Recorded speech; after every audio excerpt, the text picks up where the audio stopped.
Dans les Deux-Sèvres, où l'on compte près de 200 éoliennes, le général Bernard Mollard, ancien pilote de chasse dans l'armée de l'air et vice-président défense et sécurité au sein d'Airbus, met régulièrement en cause le discours mensonger des promoteurs de l'éolien terrestre.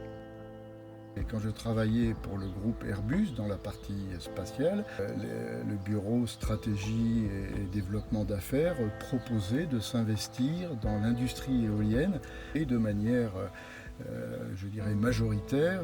Il s'en est dégagé que non, l'éolien c'était une absurdité énergétique, une absurdité économique, une absurdité industrielle. Je dis en résumé, ce qui fait tourner les éoliennes aujourd'hui, ce n'est pas l'énergie, ce n'est pas l'emploi, ce n'est pas l'économie, ce n'est pas l'industrialisation, c'est le pognon. Sur les basses fréquences et les infrasons, je dis dans mes conférences, armes de guerre on le sait.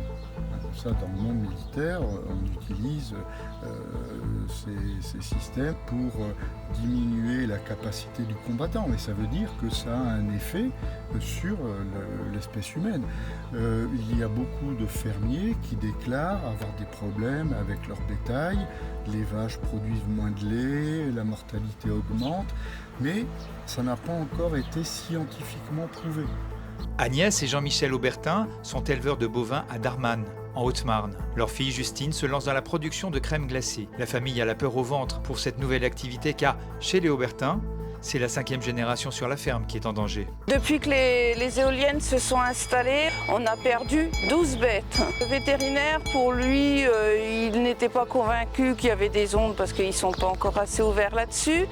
Mais nous, on a vite fait le lien parce que les bêtes étaient bonnes productrices et elles étaient endormies en montrant vraiment que le cœur avait lâché, quoi.